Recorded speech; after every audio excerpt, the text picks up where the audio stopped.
Hello and welcome to another episode of On the Topic. This week I have my briefcase full of marking papers. I'm Alex. And this week I am filling up a sock full of shit and flinging it out of a coach at a family in a car. I'm Dan. Not again. And this week we of course are talking about the Netflix phenomenon Sex Education for season 3. We've done the other 2 seasons. It would be rude for us not to do the third one. But before we get into that, Dan, and we talk about some wonderful character development, some bits we liked, we disliked, and what's next, what have you been up to? Anything exciting? No, not really. Got some exciting things happening. So next month I'm going to Northern Ireland for a long weekend. Going to go catch up with one of our long-term listeners and my good friend Leighton. I'm looking forward to going over there and Lovely. Have a nice little trip around Portrush. How exciting. But pop culture-wise, I've just started season 6 of Lucifer, the final season of our favourite devil. It's taken me a little while to start again because season 5 was just a bit naff. But three episodes in, Alex, it's actually got my attention again. So it's good stuff. And of course, just finished Marvel's What If on Disney Plus, which I'm nearly there. It's some pretty bleak watching. Some of those episodes. Yeah, darker tones, isn't it? It's very, very much end of the world. Yeah, I've seen the one you're talking about. At least a couple. I'm halfway through the last episode, so I'm nearly there. Nearly there. But otherwise, that's really it from me, Alex. It's been a bit quiet since we last recorded, but that's just because life's been a bit busy. Chasing my missus around the Great South Run this weekend. Not literally, because to be honest, I can't run 10 miles. Not like she can. But what about you? What have you been up to? I went to a scare festival last weekend, Dan. Right up your street. It's called Tully's Farm Shocktoberfest. And what you do is you turn up in a field just outside London with wellies, and you go through haunted houses, and there's actors, and they jump out at you, and there's storylines for each of the attractions. There's 10 in total, and you have a beer and some bratwurst and some hog roast and pizza, whatever, and then just have a jolly good time. So yeah, that was really good fun. I thoroughly recommend it. It's been my second year, and I'm going back next year. What else is there? Just busy with work, pop culture wise or otherwise. We've both seen Shang-Chi, haven't we? Although not together. No, we have seen Shang-Chi. Yeah, it's a good save. I don't know if we'll do a review of it, but my very quick review is promising but poor execution. I did like the storyline. I like the idea of the character. I know it's an oldie. It's back from the 60s. It's not a new concept, and I think it adds something to the wider MCU, but only in the last 30 seconds of the film. So, not for me, Dan. But you've got a different opinion, haven't you? Yeah, so me and my other half, we absolutely loved it. I loved the mystic element, and some of the fight scenes actually were phenomenal. I can't deny that. Yeah, so good. Really well choreographed.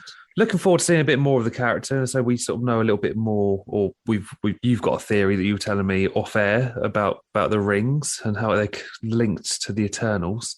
Yeah, well, the MCU's all about colours, Dan, aren't they? Yeah.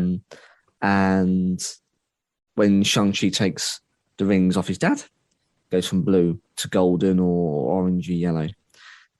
Well, the colours of the Eternals, which is due in, I guess, around a month's time of recording, their powers are golden, yellowy, orangey.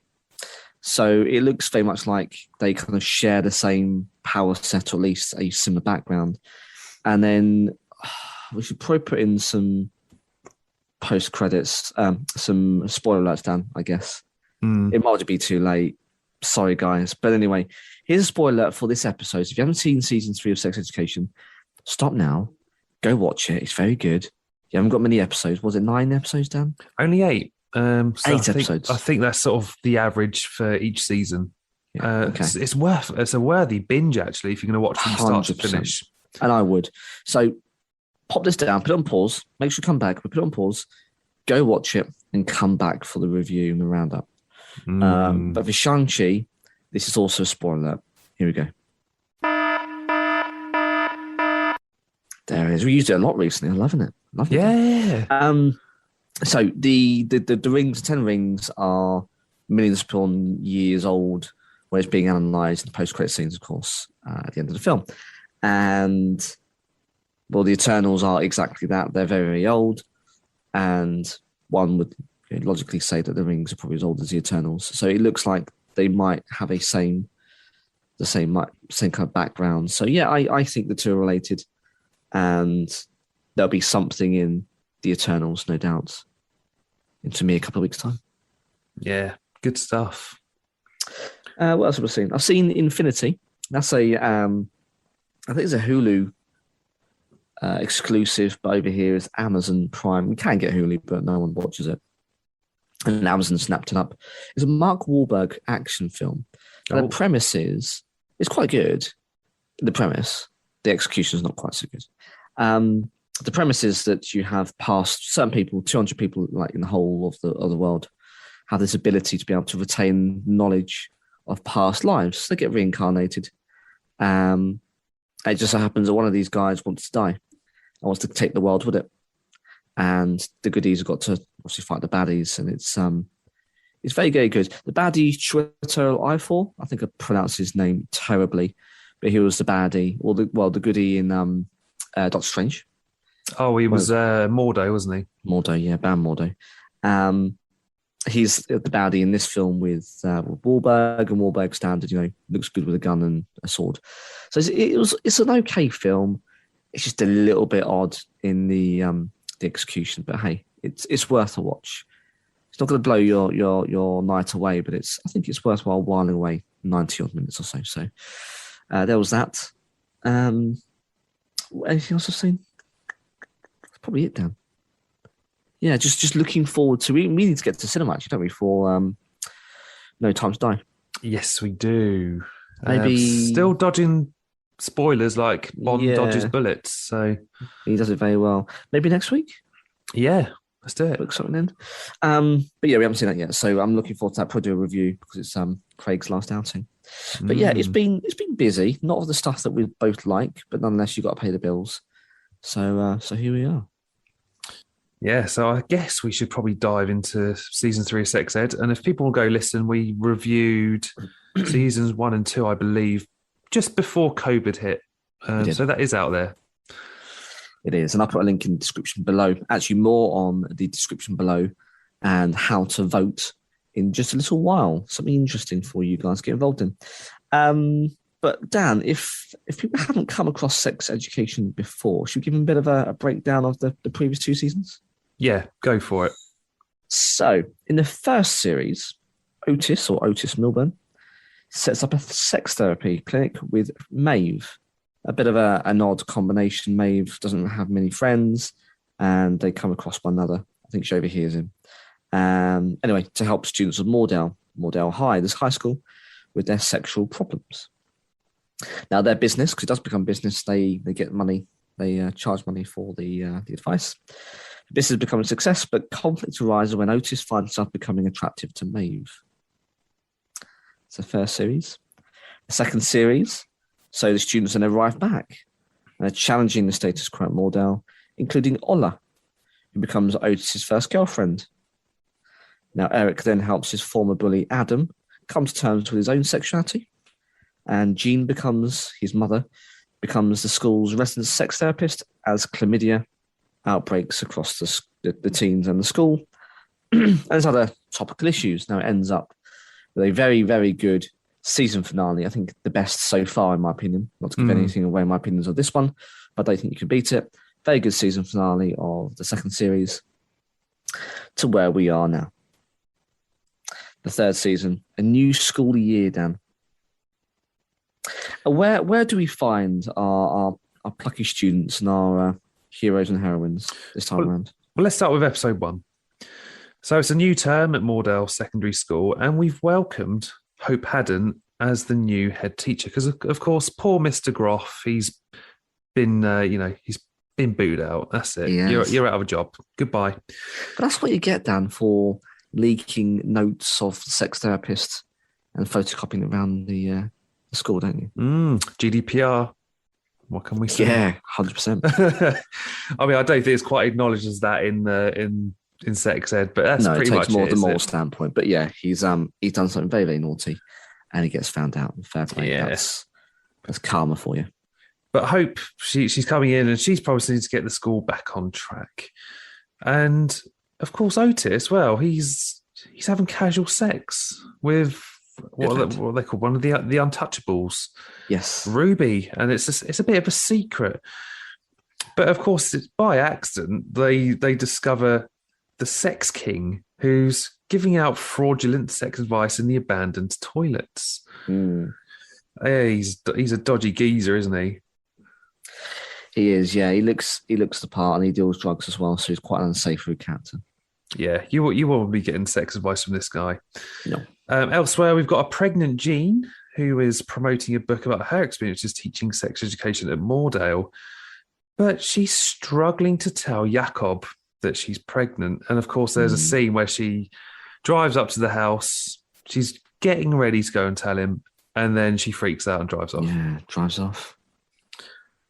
Oh boy, it's already all go with episode It one. really is, but I mean, this is where you got to give them credit. The writers, they've picked up straight on, where the last season stopped, really, wasn't it? The party with Ruby and Otis, and then the pregnancy, her finding out that at the very end of the episode, they've done a good job, I think. Yeah, they really have.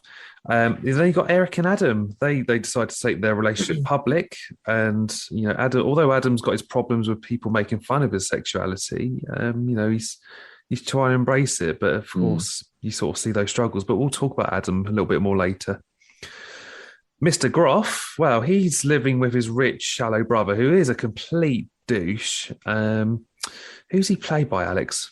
Jason Isaacs. Yes. Now, Jason Isaacs, is a brilliant actor. He's recently done a stint on Star Trek Discovery, and he was brilliant in that as a bad captain. But you may recognise him from Harry Potter. He was Lucius Malfoy. Not sure if you remember that, Dan. But anyway, yes. he's no stranger to a decent television and film.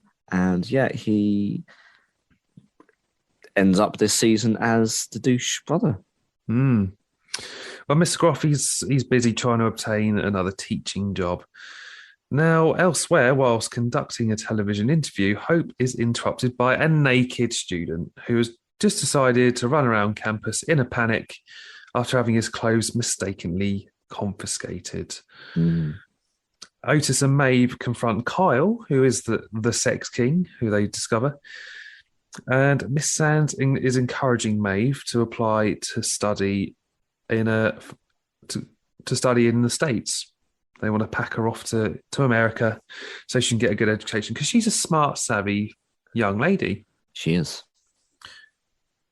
Ruby, elsewhere, has decided she is no longer going to hide her relationship with Otis.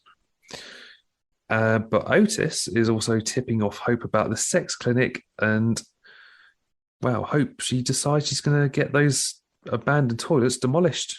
Yep, all gone, because of course it breeds discontent and people disobeying her. So it all goes. So it's quite a physical kind of illustration to the departure from the previous first two seasons, but also metaphorically as well, because Otis closes the door on his advice giving. As you say, it's marked by the demolition of the toilets. He's had enough. That's it. Yes. End of an era. So enter episode 2. Adam has decided he's going to put off revealing his relationship with Eric to his mother. And Otis and Ruby are made official, much to the shock of the school, because, you've got a bit of a nerd who was giving out sex advice, and then you got Ruby, who was basically the most popular girl at Moordale. What we haven't said, Dan, actually, is Otis is sporting a moustache at the beginning of Yeah, this it's season, isn't it? horrific. The rather pervy 70s style moustache, pencil thin. I like what they did with it, but ultimately, yeah, he pretty much gets rid of it during the course of this episode. Yeah, we're still trying to pin what era this is set in, although they do talk about modern pop culture, which is really bizarre. I think they said that it's a 70s and 80s vibe, but with modern references. I don't think you can get your head around it, Dan. Anyone listening to what we just said would go, what are you talking about? I don't think you can. So you just got to go with it. Parallel universe. That's just, yeah. Jean and Jakob decide to co-parent Jean's unborn child, although Ola, bless her, she's a little bit uncomfortable about it. Yeah, when we talk about some of the gripes we have this season, this is one of them. But yeah, it's an interesting situation. They certainly find themselves in the beginning of this season. Now we've got Hope, who's trying to implement new guidelines and cracks down on sexually suggestive content at the school. I mean, later on, we sort of find out she's giving out, it's poor advice in these sex education classes, but I think that's a little bit further on down the line. You got Viv, who's volunteering herself, and Jackson to paint over a graffitied wall. I mean, it's like a pillar, isn't it? But yeah, it's almost like sacred to the school. They don't want to get rid of it, but hey, it's got to go. And then we're introduced to Cal, who is a non-binary student, and played by Dua Salah, I think it's pronounced. I've got to sort of tread a little bit carefully on this subject because this is a big thing at the moment. So Cal actually talks Jackson out of doing it. Later on, we've got Mr. Groff. He's still struggling with employment. And after overhearing his brother complaining, I think he steps through the front door, doesn't he? And his brother's on the phone to someone. He decides to move in with Mr. Hendrick, the music teacher, who is I just find him hilarious. I think he's great. He's great comic relief. I mean, he's not exactly a hard-hitting series, is it? But Colin Hendricks, played by Jim Howick, is brilliant. Then you got Jean and Jakob in this episode who try couples therapy. Now, Maeve asks Otis to arrange therapy sessions with Jean for Amy, who, of course, was sexually assaulted in season 2. Some bloke decided to pleasure himself on her leg on a bus. So she's still struggling in this episode, or this season, should I say. And she's also sort of struggling to be intimate with her boyfriend, Steve. Poor Steve. Poor Steve, yes. Although maybe not poor Steve, because, he needs to be more accepting that, Amy is struggling. True. But he doesn't know any better. I think no. He could probably give her some space, and the poor lad doesn't know what to do. He's just a little bit clingy, isn't he? Yeah. Bless him. Eric and Adam try to have sex, but Adam fails to communicate properly what he wants. What he wants Eric to do. Yeah, so he sort of struggles with that, and Eric sort of believes that Adam's not interested. Quite the opposite. Thank you for rescuing me there, Alex. It's a good save. I know what you're going to try and say, and I think this is. I'm just going to cut into this now. I think it's a really powerful episode and set of scenes because it just shows that Adam does think about this stuff and he does care. Just he recognises that he's not very good at communicating. I think that's ultimately his problem. Yeah, and I think it hit the nails on the head for that character. As you allude to, Dan, you'll talk no doubt about him a little bit, but yeah, I think it starts to show Adam coming around to being a little bit more of an misunderstood character. I think his communication problems quite come to the forefront, but it's a really, really powerful set of scenes, and it's quite enlightening at the end. I mean, this does have like a fantastic moment. There is a scene between Otis and Adam. So Otis is giving Adam some advice on how to express himself more comfortably. Then Adam goes off to visit Eric and they spend the night together. So it's all a little bit better. It's a great moment as well where Adam sort of tells Otis to stop dressing like an idiot. Just be yourself. Great advice. It's great advice. Maeve has a confrontation with Erin, who refuses to speak to her at Elsie's foster home. And if you're unfamiliar with Erin, this is Maeve's mother, who is a bit of an addict, if so to speak. Yeah, I can't recall what her vice is. But yeah, either way, she's a troubled lady, and her younger sister is put into foster care. And it's a theme that, I mean, it's been around for the last season and the majority of this season as well. Yeah. Things sort of blow up a little bit between Maeve and Isaac. So, they have a little smooch.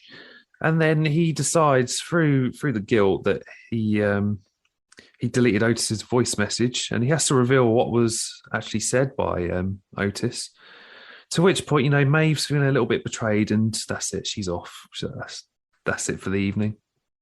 And then later on at the school at Moordale, Hope demotes Jackson and decides to make Viv the head girl and mandates school uniforms. You could see it coming from episode 1 with all these changes that were happening. Have a little drink second. Lovely. Up the blues. How are Pompey doing at the moment? Not very well, mate. We lost yesterday 4-1 to Rotherham. Ooh. Yeah, so 1-0 at the break to Rotherham. We equalised very early on in the second half, and then the floodgates opened. Took the foot off the gas. Yeah, Rotherham scored 3 in 8 minutes. So, ouch. If you're not a football fan, then hey, you're probably not going to care. But if you are, and you're not a Pompey fan, you're probably laughing. But anyway, that's our luck. Episode 3. So Jakob and Ola move into Jean's house, but there's things are starting to boil over a little bit. There's a little bit of friction, especially between Otis and Ola. So they're fighting over Shock. Vinyl records and all those Space. things. And space, yes, indeed. And we've got Amy. She starts to turn up for therapy with Jean. We've got Hope. She puts Viv in charge of uniform compliance. Now, of course, Cal being... what did we say earlier? Again, this is where I sort of tread a little bit carefully. So Cal doesn't want to wear the female uniform. That's probably the best way to put it, isn't it? Doesn't want to comply and resists. But Jackson begins a friendship with Cal. Non-binary is the term you're looking for. That's it. Yeah. Damn. Non-binary. And it's, I mean, I think you hit it down the head earlier. It's an interesting subject. It's one, I think, which as the years progress and becoming more and more alive to the way people identify, it's going to be a process for us educating ourselves. I think this is why this program is, just as a side note, is very good, because actually there are some meaningful topics and changes in the way in which people see themselves and each other. And perhaps the masses don't quite get it or not quite aware. So I think Cal is probably a very good character in which to try and illustrate that. And we see that in a couple of another characters as well. But yeah, Cal is non-binary and would like to be treated as such, but that's then a challenge in Hope's new school order, because it's only boys or girls. And of course, as we know, that's not how the world is now. No. And you've hit the nail on the head there as well. I think we're sort of that generation where we want to understand and we're trying to understand, whereas I think the generation after us, it's sort of very easy to sort of understand it, because it's very much out there. Yeah. I think if you sort of look at our parents' generation, it's probably very difficult for them to sort of wrap their heads around. Would you say? I mean, there is the argument. I've had a couple of conversations with my wife and some friends about this before. People who identify, regardless of how you identify, but they've identified that way since forever. Now, they may not be able to know that's what they're called or know that's the way which people would see them, but it's not as though people have just decided this or come out of the woodwork. They've always been there. So I think the concept should be too difficult for people to get their heads around. Perhaps just making sure they're saying the right things to the right people at the right times is probably perhaps too difficult for certain generations. And I might be giving them too much slack, Dan, because actually, once you take the time to understand, it probably shouldn't be too difficult. You just got to, as you said, our generation's very keen to understand and to evolve and to learn. My challenge to those who don't get it is that you probably should try to. Yeah. Because it isn't difficult. Just listen to people. So that's probably my middle ground, right, on the subject is, yes, there are many new terms and there are many new ways of people seeing themselves, but these people are always around. You may look at them differently and go, oh, they're different to me. They just didn't have a term, 30, 40 years ago, whatever it was. Well, now they do. So learn about it and educate. And some people just may choose not to. And there are generations, of course, that you just can't because they're so far gone that there's no point. But I'd like to think the majority of people should take the time because it's just right, isn't it? Yeah, 100%. Well said. I don't know. So we'll probably get someone quite even more educated than us, no doubt, saying, Alex, talking nonsense. This is what it is. But, you've got to give and take in this time of enlightenment. So, yeah, that's my opinion for what it's worth. But, I'm happy for people to steer me in the right direction on this topic because I'm by no means an expert or whatsoever. I'm on board, Alex. I'm on board with you. So anyway, back to episode 3. Otis, Ruby, Eric, and Adam, they go on a double date, which is just fantastic. They go bowling. But Eric is hurt when Adam describes him as just a friend to his mother and her new boyfriend. So yeah, Mrs. Groff is seeing someone else at this point. She is. Ruby reluctantly takes Otis back to her home where he meets her bedridden father, whose name's Roland, and he's smoking cannabis for medicinal purposes, which is being supplied by Jeffrey to help ease the pain. Is it Sex King? No, it's not. It's the guy from the trailer, because episode 3 opens up horrifically, and I think I'm going to be talking about that a little bit later. But one of our listeners has the opposite opinion. But we'll talk about it in a bit. Otis actually advises Jeffrey on helping Cynthia process her grief over the accidental death of their cat. So you know where this is going. Now, with Isaac's help, Maeve improves her relationship with her mum, Erin. Later on, we've got Otis and Ola, who they finally reach an understanding, don't they? They about their living arrangements. They said, okay, we both need our own space. If you want to take a vinyl, just take that record, And Ruby calls Otis, and wow, this is awkward. This was really awkward. But fair play to Otis. He didn't just say it for the sake of it. Nope. But she tells Otis that she loves him. But Otis, he just can't bring himself to say it, can he? And that's where we'll leave episode 3.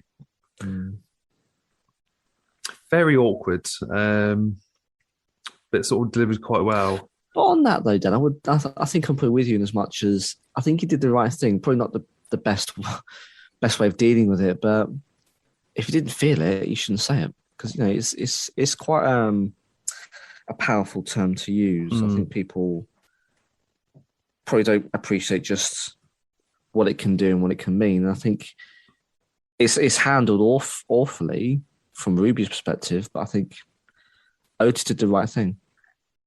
Agreed. But, people see Otis as a villain, but, we'll talk about that again a little bit later.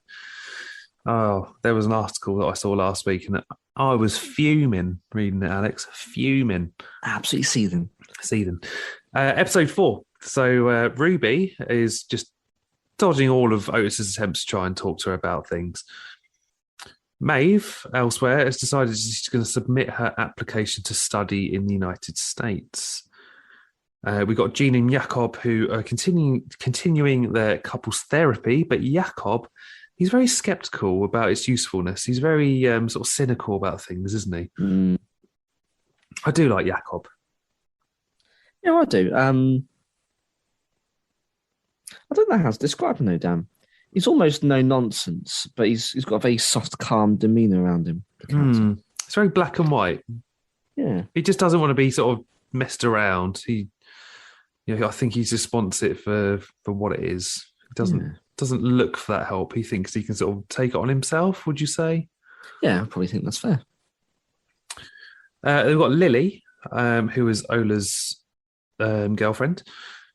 She submits a story to the local paper, and of course, Lily sort of into writing strange alien sex stories. And of course, season 2, we had that epic alien sex theatre show, which was just hilarious. Brilliant. I think ultimately that was one of the other reasons why Mr. Groff got the sack. Yes. What a way to go out. So it's actually in this episode, Alex, we mentioned earlier about Hope. She actually introduces a new relationship and sex education program, which it focuses on abstinence-only sex education. So, I mean, you're not really going to turn a lot of horny teenagers into abstinent nuns. Exactly. It's just not going to happen. This lot are all sex mad. And we opened season 3 with all these sex scenes. And isn't this the one where is it Anwar? He ends up having a really big puffy eye. Is that the one? Yes, it is. And he ends up having a reaction to some condoms, and he's like, "This is not helpful. Like, you're not helping anyone." And actually, it prompts him. Again, this is where it is. We talked about this in season 2. It educates people who perhaps don't have that knowledge in the real world as they're watching it, as well as obviously the as part of the storyline, and it prompts them to go and speak to healthcare professionals because they're not getting it at school. And I think that's quite a powerful message to say, look, if you're not getting the information you need, go find it and go speak to people who know about it, and they do. And therefore, at the end, it all turns around. But I think there's some really, really, again, powerful, smart messages here. It's all about proactivity, isn't it? It's about educating and informing yourself. It's not just listening to hearsay or worrying or not doing anything about it. And I think this is a really powerful episode for that. Yeah, definitely. I mean, in their respective classes, because they break them up into boys and girls. Yeah.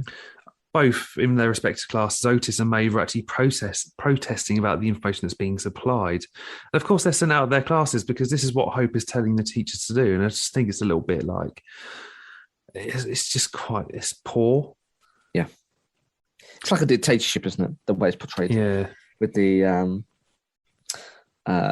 the standardized uniforms and the strict learning criteria, it's very clear that Hope's got an agenda. Yeah. We got Jean, who's struggling with her pregnancy and finding common ground with Jakob. Jakob finds a piece of men's jewellery in Jean's house, which I think he was doing a bit of plumbing under the sink or something, wasn't he? And he finds a ring. And of course, that sort of causes further friction between the two. Maeve discovers someone has paid her fee for a school trip to France. But she assumes it was Elsie's foster parent. But later, we find out in episode 5 who actually paid for the trip.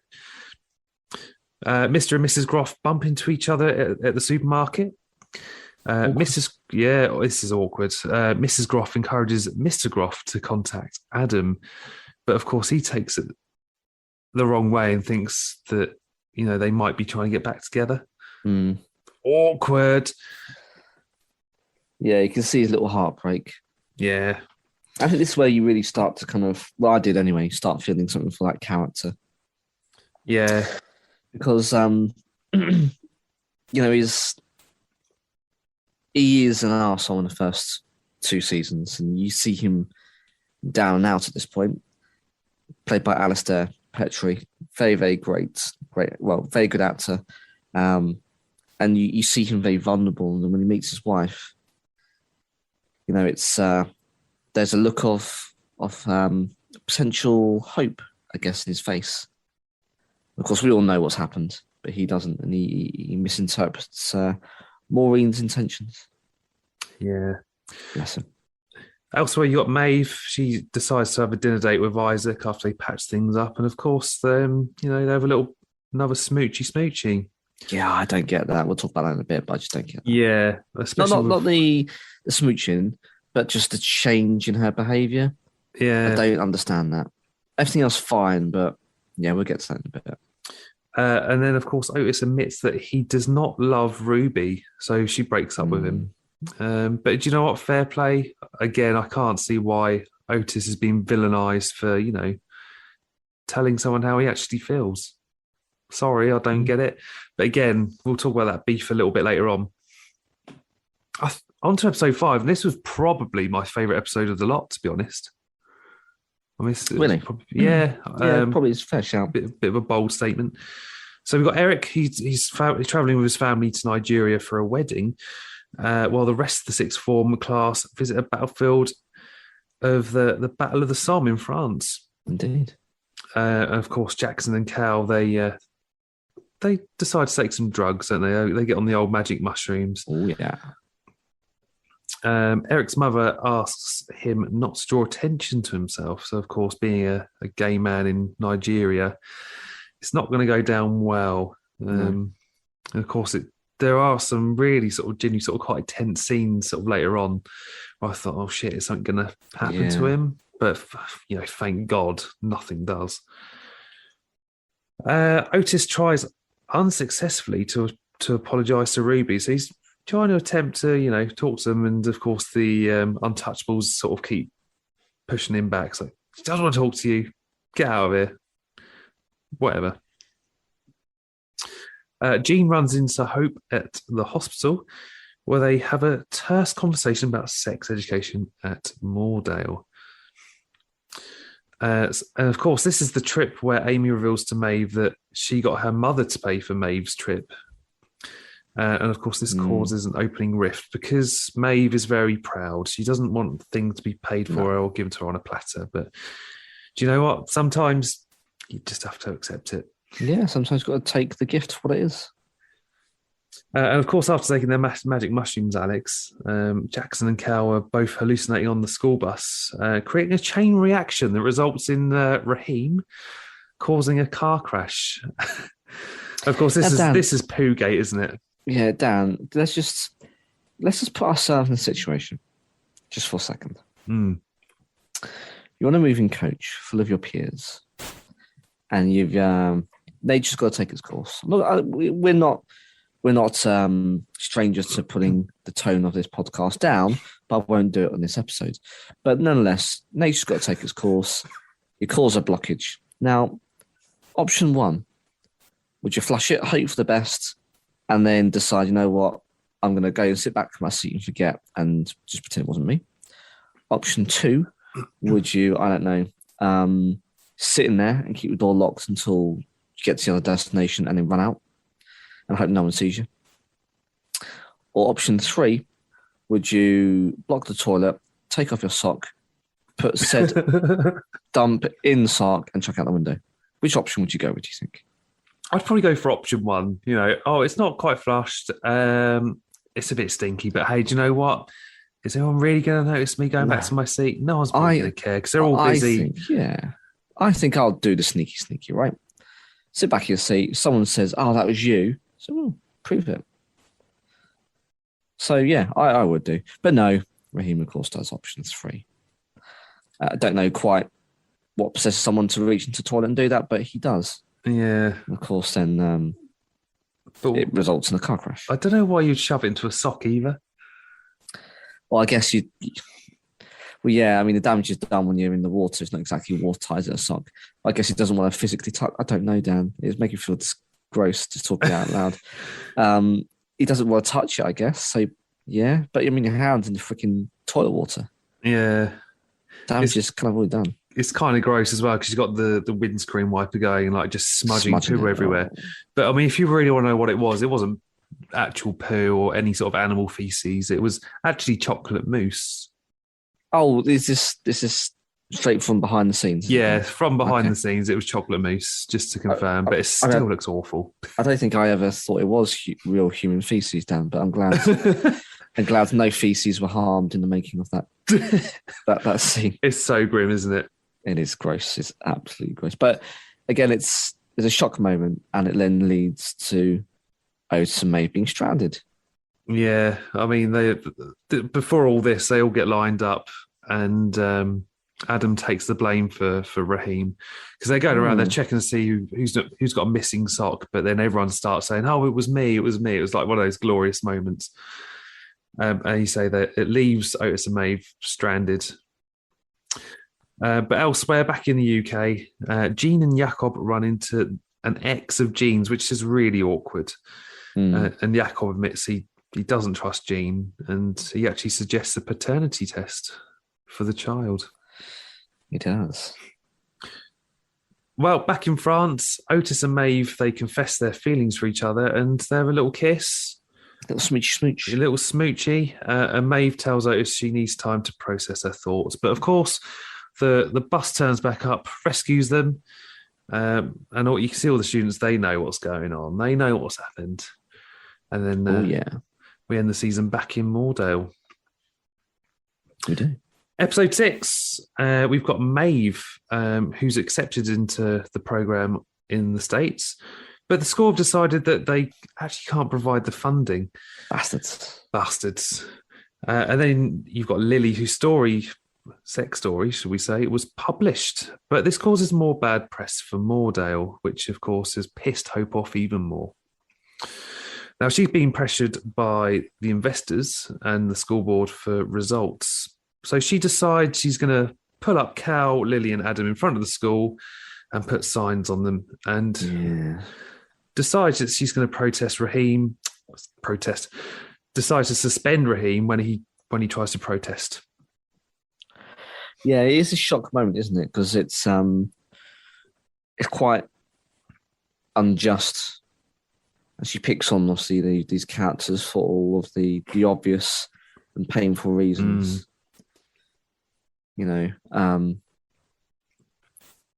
For not, adhering to what's seen as a school rules of Cal not dressing as a girl, as Hope would like.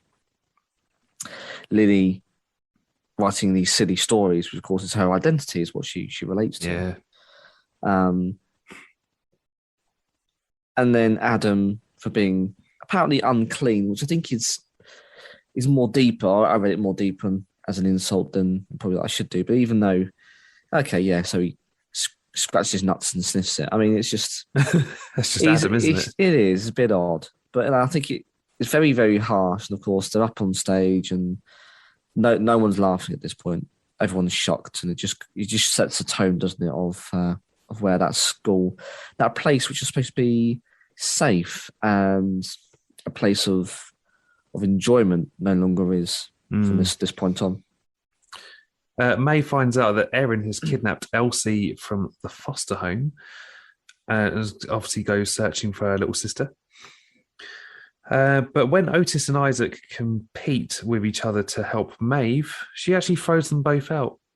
It's just that they're both trying to find that sort of, I guess, that male dominance, aren't they? They're trying to get one over each other. It's just a bit awkward again. It is. Mr. Groff returns Jean's notebook, which this is quite a wholesome moment for me. And I'm sure we'll talk about Mr. Groff a little bit more in a bit. But, Redemption. this is the beginning of his redemption arc, isn't it? And I just have a feeling when we talk about what we're sort of going to expect from season 4, I've got a bit of a theory behind Mr. Groff. Okay. So, of course, they have a sit down and he actually has a therapy session with Jean where she encourages Mr. Groff to try and find something that gives him happiness. And he takes a bit of solace in memories of his mother and cooking. And we, of course, sort of see that, his dad was a bit of a dick, which is probably why his brother's a bit of a dick. It's probably the reason why he is like he is. And it's actually quite sad. You sort of get that depth of that character and his background because, for 2 seasons, we've always just seen him as a bit of a villain. And actually, he's probably just a little bit misunderstood. Yeah, I agree with that. Definitely. Then we've got Hope giving Viv an assignment. Now, this is to make a presentation for the school's forthcoming open day. Now, of course, this all unravels in episode 8 a bit later on. Viv secretly records Hope's dismissive remarks about students' concerns and sends it to the other students. And there's this great moment where they're all walking up the corridor and their phones are all pinging. Otis rebukes Jean when she asks him about Maeve after Amy accidentally mentioned her previously. A little bit earlier. And of course, Adam asks Raheem for help with writing poetry for Eric. At the wedding, Eric meets a photographer called Oba, who takes him to a gay club where they end up kissing. Oh dear, poor Adam. Yeah. It's actually quite sad what happens a bit later on. I can understand a little bit of the motivations, but still, given the growing closeness of Eric and Adam, I don't know whether he would actually I don't know. I don't know whether he would do that. But anyway, it makes for an interesting story. Yeah, indeed. Episode 7. So it's the open day at Moordale Secondary School, but Lily decides she's going to stay at home and seclude herself from Ola. But Ola has other ideas. She decides to ask Otis to intervene. Maeve apologises to Isaac, but he does not want to enter into a relationship with her if she's unsure about him. Mm. Maeve and Amy reconcile and track down Erin and Elsie. In turn, Erin allows Elsie to return to the foster home. So I think they find them both somewhere on the coast. Is that right? Yes, about to get onto a boat. Yeah, do a runner. Yeah. Hope locks Cal in her office to prevent them from disrupting open day. It's so bad. Like, this woman is an absolute monster. Yeah, it gets a bit silly. Not that any of this was, to be taken serious, but it gets a bit silly, doesn't it? Locking in offices and the likes. Yeah. Viv gives a video presentation in which the students defiantly declare that they are proud to be known as the sex school. Hope attempts to stop the video, but Ruby goes off and actually fights her off. Literally, which is quite impressive. Pulls her hair and pushes her. Yeah, it's again, it's quite a shocking scene, isn't it? That Ruby does that, but it just goes to show she's still got the best intention of her peers at heart. Yeah. And of course, this actually sort of breaks on during the television interview, and poor Jean goes into labour. Indeed. Yeah, Jakob opens up about his late wife to a therapist because obviously Jean doesn't make it. She's being carted off to hospital. And meanwhile, you've got Jackson and Cal. They have a little kiss, but stop short of having sex. You've got Otis, who gives Lily a pep talk. Again, this is quite a nice moment. He turns up. He says, "Oh yeah, we're not. I'd like to think we're friends, but here's some advice." And she lets him in, and I think this is where he sort of helps her. This is your identity. You shouldn't be getting rid of it. Yeah, it's a nice moment because it goes to show that the old Otis has returned back, isn't it? He does care. Yeah. Contrary to the previous 6 episodes. And of course, Eric and Adam, they're sort of walking elsewhere on a bridge somewhere in a lovely forest or the woods. But, Eric reveals to Adam that, he had a kiss with Oba. Because I think, Adam's sort of still trying to come to terms with, he's still trying to be more accepting of himself, be a bit more comfortable, whereas Eric, I think Nigeria sort of showed him, I want to be out there. I don't want to hide anymore. This is me. So it's quite a good contrast between the two characters, and I think that's probably why we're here where we are. Mr. Groff discovers an interest in cooking, which I mentioned earlier, and stands up for himself when his brother belittles him at a dinner party. And it's just such a great moment. Yeah, very uplifting, very empowering, isn't it? Yeah, it's so good. Like, he literally is angry and he says, "I like this dish." And he takes the dish with him, if I remember rightly, with the salad. He does, with the salad.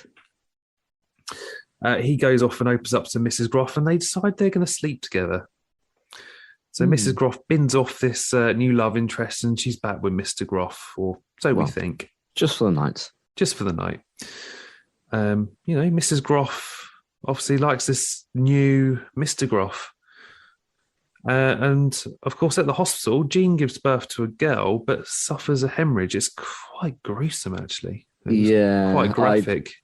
I'm glad it ended the way it did, because I was quite fearful for Otis's mum. I think it was. I don't know if that kind of thing happens the way that it depicts it, but either way, it's quite horrifying. And yeah, I think there was just the right amount of peril and danger there to keep us hooked towards the end of the season. Yeah, I mean, I watched episodes 6, 7, and 8 back to back. So me and my other half, I say if you listen to some of our previous episodes, you'll know that my other half's sort of a lot sportier than I am. She did a triathlon up at Hever Castle in Kent. Mm-hmm. We came home, got a takeaway, and we were like, let's watch a couple of episodes of Sex Education, and then we'll turn over to Strictly Come Dancing. And of course, it was the end of this episode where she turned to me and went, we can't just wait now. No, we have to watch episode 8. We did the same. You can't leave it like that. It was horrendous. Yeah. This episode actually does end with Otis and Maeve making up and, having a kiss in the rain while this thunderstorm rolls in. And, Jakob's trying to call Otis and he decides, he's going to keep rejecting the calls. But, enter the final episode. Adam, bless him, he enters... He enters the dog into an agility competition, not an ability competition, but, same thing, I guess, if you're going to try and make your dog jump through hoops and indeed such. Lily takes down her alien paraphernalia. Is that the right word? Paraphernalia, Dan. Paraphernalia. See, This is why I've got you, mate. Filling in the gaps. More ways than one. Yeah. And decides that she's going to ask her mother to dispose of it. After an autograph request from a fan, she actually decides to, says where she goes, no, do you know what? I'm not going to get rid of it. This is me. It's almost like she's sort of taken on board what Otis has said, but this is like the turning point. Yeah. Poor old Hope, she's removed from her position as head teacher. So the kids rock up at school and that's it. She's gone. That's it. It is. This is quite a funny moment, actually. Jean wakes up from surgery. Turns out she's all right. They've done a good job. She's okay, and receives the paternity test results, which is a bit of a shock to her. So we can only assume that Jakob isn't the dad, not the father. No, but she is the king of everything. Apparently, Alex. She is. She's so dosed up on drugs. She makes the claim that she is the king of everything, but after the drug subsides, then of course, we've got the shock of this paternity test. Erin sneaks into the school and gives Maeve some what looks like a big lump of money to let her do this program. Yeah. Where is she getting this money from? But Maeve takes it, no questions asked. But decides that she doesn't want to leave Otis now that they're finally together. Jackson and Cal also decide to be friends. Jackson and Cal settle their differing opinions about a queer relationship.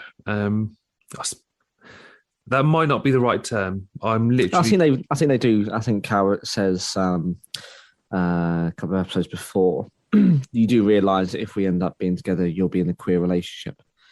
And Jackson obviously doesn't quite think like that, and doesn't quite understand the situation and the identity and what it could mean. And it's labelled as queer. Yeah. Okay. So I did get that right. So just going to put that disclaimer in there. Yeah. So they decide they're not going to become a couple, and they part amicably. But this is the episode where the students learn that the school will be sold to developers, so they will have to find alternative schooling arrangements. Otis, now this is another really fantastic moment that Sex Education sort of really deliver. Otis bumps into Hope at the hospital, who's attempting another round of IVF. I've got vitro fertilization after trying unsuccessfully for 3 years to get pregnant. And now this is really wholesome. So Jean overhears this conversation and Otis actually comforting Hope. Elsewhere, Lily and Ola finally make amends. Adam forgives Eric for kissing Oba, but Eric breaks up with him because he feels like he is losing part of himself due to the struggle of being with someone who is not yet comfortable in their identity. And I think I mentioned that earlier when we were talking about episode 7. Adam finally tells Mrs. Groff that Eric was his boyfriend, and it is revealed that he wrote a heartfelt poem about his feelings for Eric. Poor Mr. Groff. Turns out Mrs. Groff has turned down dinner with him. Indeed. She just thinks Adam's not ready for this stuff yet. And elsewhere, this is where we sort of end. Amy persuades Maeve to pursue the study program in the United States, and Otis and Maeve, well, they say their farewells with Eric up in the treehouse that Otis and Jakob have been building throughout the series. Yeah, Maeve's on the coach off to the US. That's it. That's where I leave it. It's not really a big cliffhanger. You say you can't really beat the season 2 cliffhanger. No. And I think they've already confirmed the season 4, so we know it's going to happen. But had they not have got there, I think you could have left it where it was. You wouldn't want to, but you could have done. Agreed. But alas, we've got a season 4. Yeah. And I think for me, how do you want to do it, Dan? Do you want to go into best bits and then stuff that you didn't quite like? Yeah, let's talk about favourite moments, then we'll do least favourite moments. So, for me, to sum up the season, brilliant in as much as I think most of the characters all come out in the wash looking quite rosy. Most of them. I don't really think personally there is a villain or a baddie, really, apart from Hope, and I'll get to it in a second, but I think everyone tends to be relatively well-rounded. Yeah. I think there's some really good illustration of greater strengths and weaknesses and a range of issues. So, talked about Anwar's skin irritation, having to seek out then the right knowledge of sexual health because the school wasn't teaching him. Carol's pursuit of justice for recognition of being non-binary and changing perspectives on gender. The intimacy with people who have disabilities, I thought was quite an interesting take on the storyline, which, was eventually going to happen anyway. I think it's an interesting one. We mentioned it before, but virginity and Adam's inability to be able to communicate, I think was really important for the character. The danger of being different in another country, or at least being gay in a different country with Nigeria and Eric. As you say, there was some real tangible peril that I think we felt in those episodes. The public humiliation and the suppression of identity with those shame boards. And then identification of relationships. So Jackson and Cal's a queer relationship. I think that those are really deep subjects, Dan.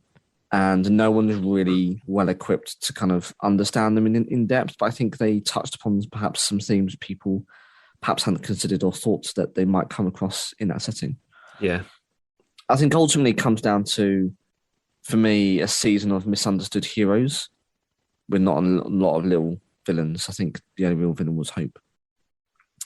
I think the key episodes for me, we already talked about it, so I won't go over too much of this. There's episode 3 and episode 5. So episode 3 is about the joining of the houses, the lack of space, Jackson beginning his friendship with Cal, Ruby calling Otis, but Otis not being able to tell her he loves her. That shows a lot of vulnerabilities. Ruby isn't just the girl who had sex with at the party. Actually, there's a relationship there. Yeah. She invites him into this home setting, which she prefer no one sees. She's really vulnerable, and unfortunately, she closes herself off to Otis. Not to Otis's fault. I think he did the right thing, ultimately. Not the right execution, but the right thing. But again, it's a really well-rounded episode. I think it touched on a number of different aspects, which was really, really interesting. I think it was relatively well-paced. And episode 5, of course, you mentioned before, quite in-depth with France, for all the reasons that we mentioned. And again, there's a lot going on. But I think the payoff from the previous 2 seasons was, of course, Otis and Maeve confessing their love for one another. Um, so I think those are for me the two standout episodes. And over and above that, Amy and Maeve's relationship was quite interesting. It's quite nice to see that they've actually taken a step further. And at the end of the season, they are mothers. Yeah. Which I think of the term they use, but I think they were both each other's mother, wasn't it? Yeah. Which, looking after one another, which is quite nice because each of their mothers were rubbish. I mentioned about Ruby and how actually you see her not just one-dimensionally as an untouchable or rude or arrogant or a see you next Tuesday. She's actually much multi-layered and she cuts herself off from other people because she has those vulnerabilities. I thought that was really, really well written and unexpected, and I quite like that. The Groff family, they're the stars of the show, right? I think everyone loves the Groffs now, whereas before in season 1 and 2, you hated them. The mother was put to one side. Mr. Groff Sr. was an arsehole, and Adam was just misunderstood. And then you come round to the full end to end, and actually they've all got their challenges, and they're all come to terms with the changes in everyone's lives at the end of the season. And I think mostly everyone has a fair shot and gets some explanation as to why and how they got there. Apart from Hope and Peter Groff. Yeah. No one really comes off as a villain. And I think those are my key positive takeaways from the season, Dan. That's good stuff. We're talking about villains, right? So I sort of touched earlier that I read an article. I've just found it. Well, we'll put a link in the description below to see if you agree. It was written by Esquire.com. And the headline was, "It's time for you to accept that Otis Milburn is the villain of sex education." And they literally use 3 words, which literally describes the entire character base of the series. Flawed but lovable. You have 100%. literally described every character. The whole purpose of this is that they take you on their journey, their individual journeys, to seeing them becoming better people. So, sorry, Esquire, I disagree with you. There's no villains in this. Come at me. I mean, as you say, apart from Hope, but again, you see that a bit vulnerable. Bit of a vulnerable side to her when she's in the hospital talking to Otis. Yeah, I mean, I'll come to Hope when I talk about things that gripe my gears or get my gears. On that article by Esquire, the writer makes reference to the fact of Otis finds a crush he has on someone. He then, first he has a crush on someone, Maeve, Ola, Ruby, Maeve again, and then he returns to Maeve. He dates Ruby, breaks her heart, then kisses Maeve, and it ends up hurting other characters, and he really is. He can be seen in the way it's written, quite selfish, and then the way in which he obviously treats his mother. He says that everything that she does, she breaks. Everything seems to be turned into a mess, he says.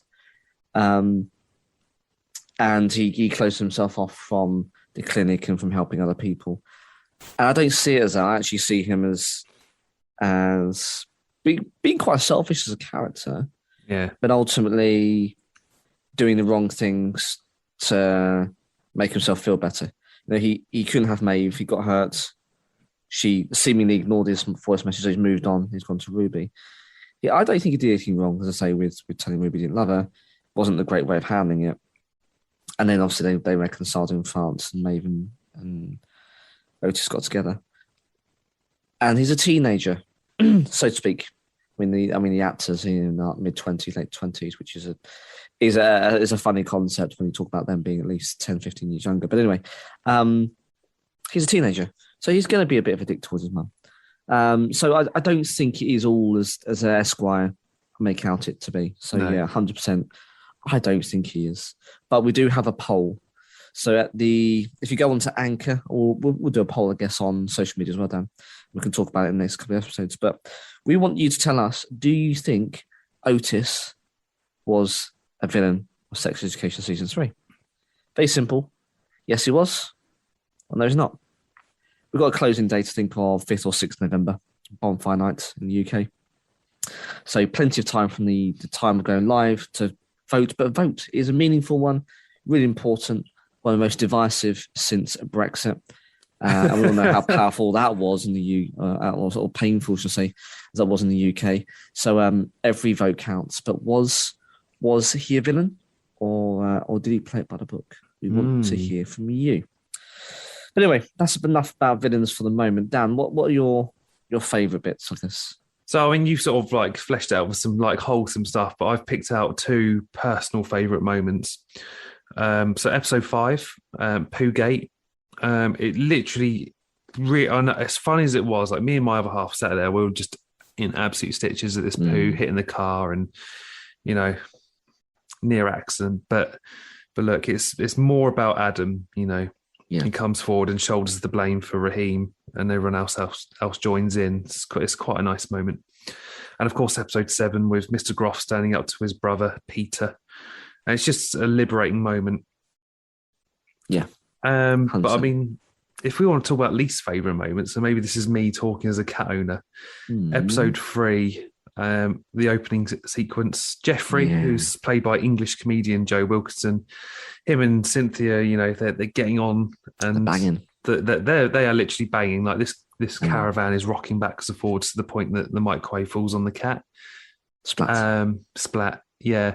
It wasn't so much that initial thing. It's the fact the camera had to pan back to this cat and there was blood like just pouring out. It's like, it's uncomfortable. Not one of my favourite moments, but maybe for one of our listeners when we sort of get around to that shortly. Not a fan, unfortunately. I just thought it was unnecessary. Just didn't need it. Okay. Yeah. Big gratuitous. But I mean, obviously it sort of leads on to something bigger for Jeffrey and Otis to have that talk. But hey, maybe it's just the action sequence of it, I guess. Yeah, it's not really for the faint-hearted. But any least favourite moments for you? What's grinding your gears? I'm struggling with it quite a lot, Dan. I've just recently finished the episode, actually, a couple of nights ago now. I've had a little bit of time to reflect. But whilst we get a change of headmaster to headmistress, we never really understand the motivations of Hope Haddon. Okay. We're led to believe she's an ex-student of Moordale. So she knows the ground, she knows the history. But she has some very conservative views on education. But we don't actually find out why. And we get an insight into her vulnerabilities, as we say, towards the end of the season, last episode, with her infertility challenges. But nothing else. I do find that there was so much potential to kind of investigate why she was the way she was. Did she have a bad experience? Did she not like the topic of, I guess it's inferred, she didn't like the topic of sex because it wasn't bringing her child in that respect. But they never really kind of made that clear. And I've just kind of made 1 and 1 equals 2 just by talking about it. But I don't know whether that was a thing. But then she was just there then to mix things up. I don't know. It felt like it was a bit of a short-sighted kind of delivery of a character who could have been quite good. All he needs is to carve out 20 minutes spread over a couple of episodes, and he could have really given her an interesting backstory about why she's the way she was, but they didn't. And I thought that was a bit odd, because then she just ends up becoming this very strict, conservative character. I don't know. I thought the joining of the 2 families was rushed. Yeah. They dedicated maybe a quarter of the episode to it. But then they got their groove very quickly. They might have done it on purpose because they got, you know what, we don't really want to focus on that. There's other things we need to cover. And I get that 100%. But let's not forget, Ola and Otis, did they bang? Didn't get around to, did they? No. Didn't have sex. But they were going to. They're having some fun time together. So for going from that then to being seemingly overnight near enough stepbrother and sister, surely is going to fuck you up. So then I don't understand why then you've only rushed episode, was it 2 or 3, so quickly that at the end they then reconcile and they're happy families. I think they could have probably squeezed out a good couple of episodes later. I thought that was quite odd.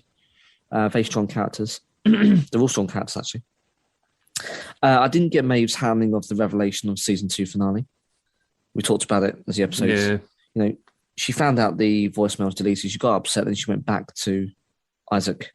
I don't think you would have done that. No, the Dan, forgiveness was too quick. It was. If I was in that situation, Dan, I don't know about you, but if someone said, yeah, by the way, they proclaimed their love, but I thought it was a dick, so I deleted it for you. Well, gone, you fucking what? Yeah. You touched my phone, you deleted the message. Actually, that's a really selfish dick move, and now you're owning up to it because you feel bad. Too fucking right you feel bad. You know what I mean? Like, why would she stick with him? I don't know, but I don't get it.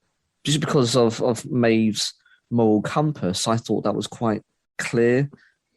And again, I think that's where the writing perhaps was forced. I don't have any issues with, and I think it was good that they did then flesh out the relationship with Maeve and Isaac. I think it was interesting, and I think it shone a light on their relationship that people can have. But I didn't understand that in the context of the character. But hey, whatever. And then Maeve going to America, Dan. I don't think she would have missed the opportunity for Otis, but I also wouldn't have expected to change her mind so quickly. She's, oh yeah, I'm not going to do it because of Otis. And Amy's like, yeah, but you wouldn't do it for a boy, so what are you doing? She goes, oh yeah, yeah, here you go. Got a ticket, see you later. And I don't think it'd be I don't think that happened so quickly. After all, she'd also agreed that episode to move in with her sister to the foster home. So she's moving into the foster home and then buggering off to America. That makes no sense to me either. Cracking storyline, don't get me wrong. It's like they've just got their relationship and then they're going. So the audience get their payoff, but they don't. So smart writing, we can see it coming off, mile off in episode 2. Smart writing, but I think it was poorly executed. And I think ultimately the ending was rushed. I think they threw an awful lot at the last, a culmination of a number of different storylines. And whilst I think most people most characters had a good effort, I just think it was a little bit rushed. I don't think it was to anyone's detriment. I think everyone, by and large, had a fair crack at the season. I don't think we could have said that about previous seasons. I think they've done really, really well given how many subplots they've got. And crikey, they've got like a dozen. But it was rushed, the pace. And I think they could have just perhaps closed a couple off since episode 5 or 6. But hey, we are where we are. I don't think it's any kind of real detriment. But those are the things I take exception to, I guess, Dan. Yeah. I just want to talk about character development, and you've already sort of mentioned both of them. So I've chosen 2, but before I sort of dive in, I do find that sex education is great in the way it takes characters who sort of come off as one-dimensional at the beginning, and then they sort of morph them into more nuanced human beings. And these characters never get stuck in this and repeating the same cycles over and over again. They're always evolving as a character, 100%. Which is great. I mean, this will come as no surprise because I actually chose this fella in our season 2 review, Adam Groff. Yeah, has to be said. It's his season, 100%. He carries this season along with my second character, I think. But the second one I'm going to be choosing, I've got a bit of beef with, and I'll explain why. Ooh. But let's start off with Adam. I do sort of find that, again, season 3, like, he really fleshes out Adam's character even more. When we're first introduced to him in season 1, he's a strained relationship with his dad. And then over the 3 seasons, Adams he's changed for the better. Definitely, 100%. Season 3 actually handles his evolution sort of quite successfully. He started off as a bullying Eric. He struggled to manage or control his anger and he was closed off and, he became uncommunicative and, he was quite a frustrating character at the beginning. But, in 24 episodes, he's actually come quite a long way.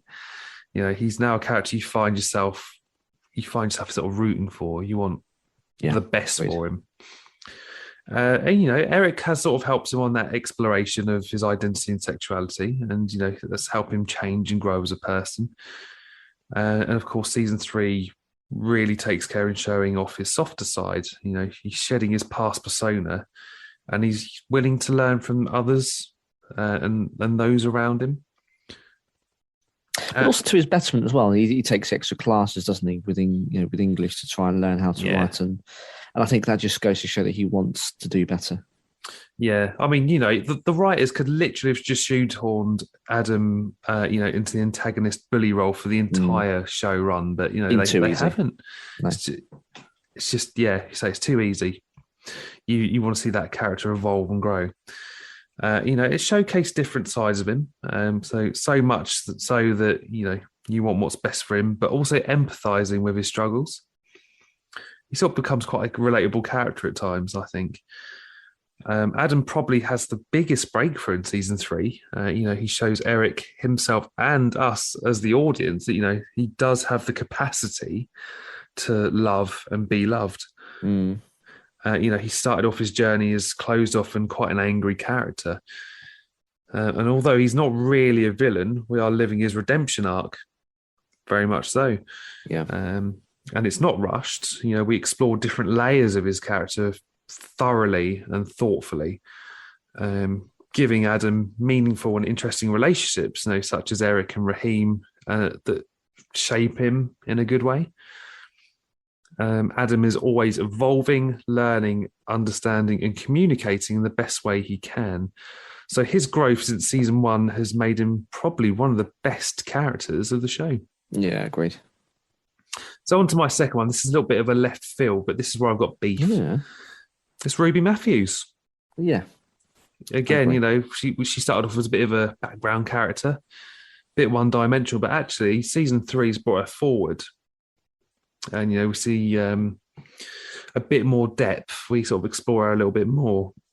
Excuse me. So we, as you mentioned earlier, we sort of see a bit more of a vulnerable side to her because of her relationship with Otis, and maybe Otis sort of helped her open up. What I find frustrating, Alex, is that the writers sort of cut short her arc for more favourable storylines. Yeah, it's a fair point. We see what her home life is like. I just think there's more to explore. I want a little bit more from the writers in season 4, hopefully. Ruby was more open with Otis, but we also saw Otis grow more confident around her. So it was sort of a bit of a yin-yang thing, wasn't it? They sort of helped each other. But their breakup saw her character shelved, and there was no closure really to that arc. So more to come. I'd like to think so. Yeah, you're right. By episode 5, it's largely forgotten. We don't really see anything again, and I think there's more stories to tell from her background. And you're right. I think she did take, and that's what what I meant by the rushing part is. I think we want to see more of that vulnerable Ruby. Now we got her. Was it in episode 7? Was it of the school day opening? Yeah. She ended up going toe to toe literally with the head mistress. So it just goes to show that she wasn't that selfish, self-centered character. She was fighting for her peers, but it was all a bit enough. We've forgotten 3 episodes later, haven't we? Yeah, I mean, season 3 actually revealed that she'd never invited her best friends Anwar and Olivia to her house. No. She was worried that her working class background would sort of lead them to judging her, which is quite sad, when you sort of think about it in the grand scheme of things. Yeah. And, the breakup with Otis led her to inviting them over. And at this point, we're now starting to see her open up her world to them, which is, again, quite wholesome, but it's just not enough for me. No. It's a significant step in their friendship. More time needs to be dedicated to explore these dynamics to see if their bonds continue to grow stronger or how this affects her friendships with those two especially. We see her form new friendships outside of the Untouchables, especially in episode 3, when they go on the double date. And it's a brilliant moment where Ruby and Adam actually bond over their love for keeping up with the Kardashians and other reality TV shows. Who'd have thought? Who'd have thought, eh? Adam's like, yeah, I watch Keeping Up with the Kardashians with my mum. Like, it's cool. It's like, yeah, mate, do you know what? I personally wouldn't watch it because I think it's trash, but go on, Mr. Groff. Yeah, own it. She even actually strikes up conversations with Eric. So, we're starting to explore her making new friendships. So it's quite good. We have now seen that she can integrate with other characters. It will be interesting to see how the event impacts Ruby overall. I think it would be disappointing if she reverts back to being the mean girl. Yeah, I agree. Again, it's too easy. I don't think they will. But you're right. It's why didn't they continue that path in this season? I think they could have done. Yeah. She has opened up and allowed people to see she's a nice person deep down. And, does she have the capability to move on from Otis? Because, she's basically declared her love for him. Yeah. And, well, he didn't shun her. But he was just very honest, said, look, I don't love you. I'm just not there. Because, of course, he's in love with Maeve. But she actually does provide a bit of comic relief in season 3.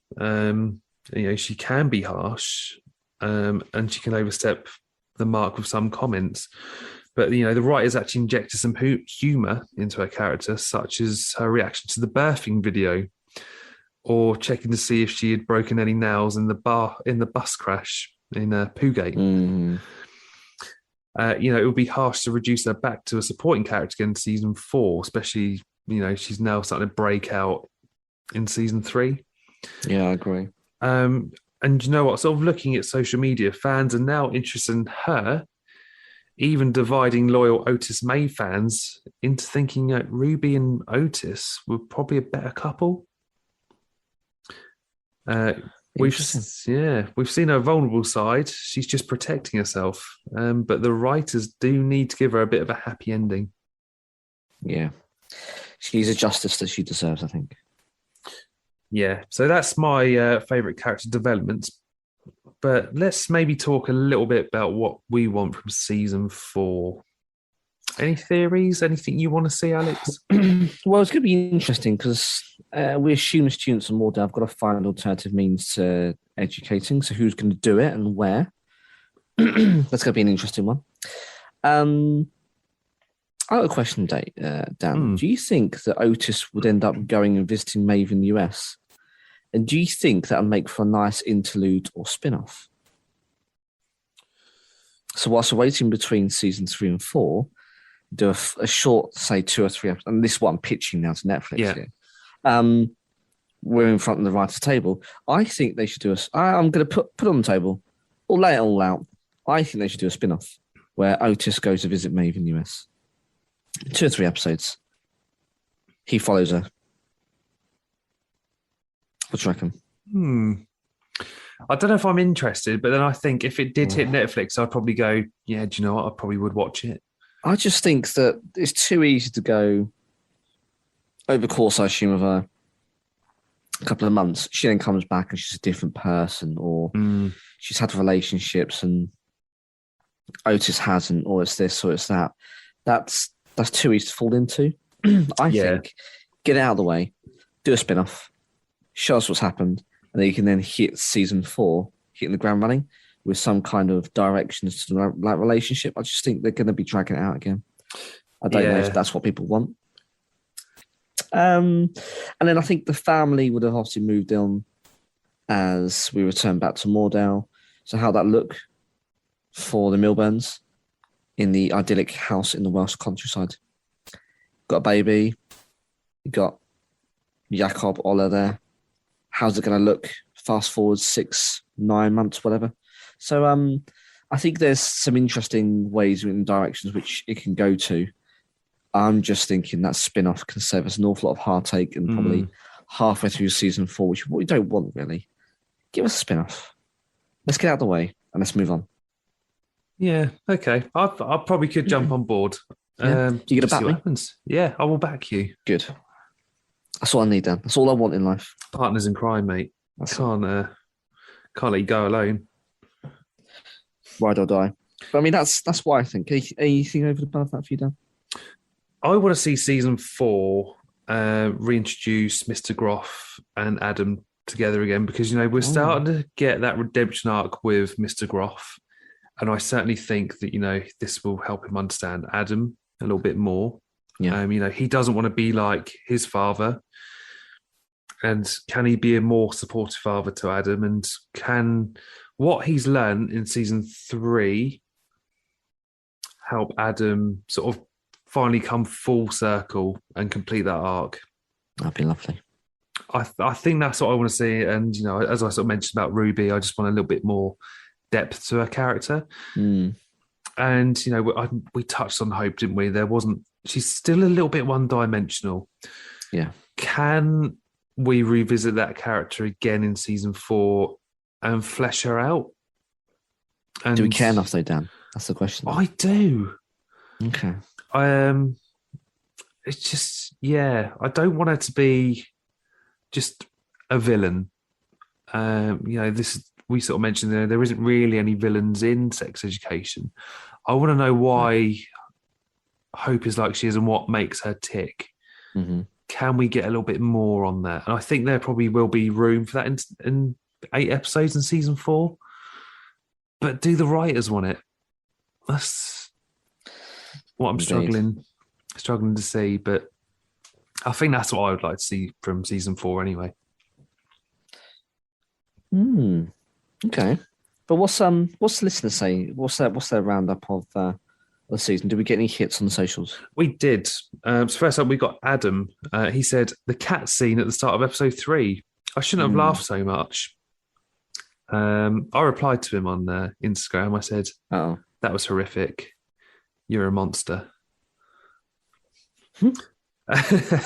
Next up, we got Andrew. He said, finished the latest series last night and I didn't find it anything special, to be honest. Just felt it was going through the motions. Would you agree with that, Alex? I don't think so. I do think it was truly developing. I wouldn't say there's any emotions personally, but again, I do think that there was some rushed elements at the end. Perhaps that's what gave it that perspective, maybe.